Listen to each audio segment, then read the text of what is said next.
The line between study and art, when observation becomes expression. Every great artist begins as an observer. Before there is style, emotion, or personal vision, there is the simple act of learning to see. Painters study anatomy.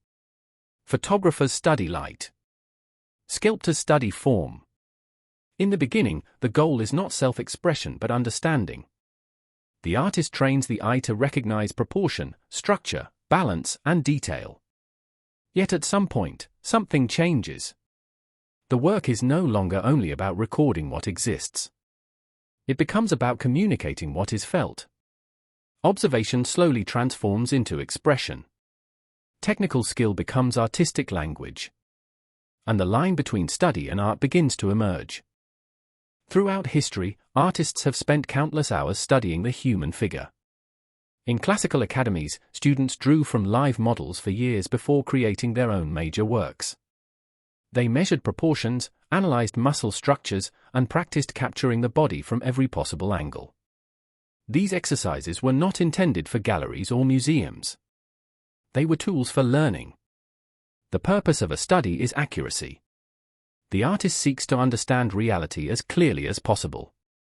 Every line serves observation. Every shadow serves description. The focus is on seeing the subject truthfully and developing the skills necessary to represent it. But something fascinating happens once those skills become familiar. The artist begins to move beyond simply describing what is visible. Instead of asking, "What do I see?" the question becomes, "What do I want to say?" This shift marks the beginning of artistic expression.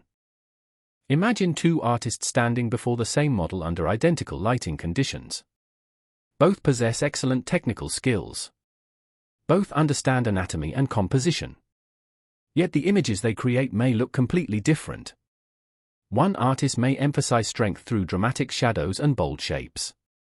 Another may focus on softness through gentle light and subtle transitions. One may seek realism. Another may pursue emotion or symbolism. The subject remains the same, but the interpretation changes. This is where art begins. Technical study teaches artists how to see. Expression teaches them how to communicate. Photography follows a similar journey. Many beginning photographers focus on exposure, focus, lighting, and composition. These skills are essential. Without them, artistic ideas cannot be realized effectively. But technical perfection alone does not guarantee a meaningful image. A photograph can be flawless in execution and still leave little emotional impact. At the same time, a technically imperfect photograph may move viewers deeply because it communicates something genuine. The difference lies in intention. Art begins when technique serves meaning. This does not mean that skill becomes unimportant. In fact, technical mastery often creates greater freedom. Once artists understand the rules, they can choose when to follow them and when to break them. They can use composition, lighting, and perspective not merely to document reality but to shape emotional experience. Painters often describe this transition as finding their voice. Photographers may call it developing a visual style.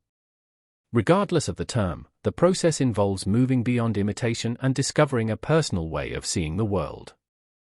The human figure has always played a central role in this journey. Because the body is familiar to everyone, it provides endless opportunities for exploration. Artists can study structure, movement, balance, and proportion. But they can also explore emotion, symbolism, identity, and human experience.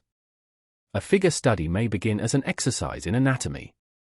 Yet over time, the same subject can become a vehicle for expressing themes of vulnerability, resilience, solitude, or connection. The physical form becomes a bridge to deeper ideas. This transformation is one reason why artistic growth never truly ends. There is always more to observe, but there is also always more to express. As artists gain experience, they often discover that seeing and feeling become increasingly connected. A simple pose may no longer be just a pose. It may suggest a story. A shadow may no longer be merely darkness. It may create atmosphere or emotional tension. A composition may no longer simply organize visual elements. It may guide the viewer toward a particular emotional response. In this way, observation and expression are not opposites. They are partners. Observation provides foundation. Expression provides meaning. One without the other is incomplete. Art that relies only on expression without understanding can feel confused or unfocused.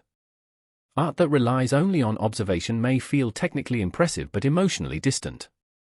The strongest works often balance both qualities, combining knowledge with imagination, discipline with creativity. Perhaps this is why artists continue returning to studies throughout their careers. Even masters revisit the basics. They sketch, observe, and practice. Not because they have forgotten how to see, but because observation remains the source from which expression grows. Ultimately, the line between study and art is not a fixed boundary. It is a gradual transformation.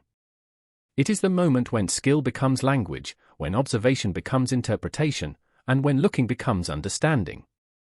And perhaps the greatest achievement of any artist is not simply learning how to see the world accurately, but learning how to share a unique vision of that world with others. In that moment, the study ends, and art begins.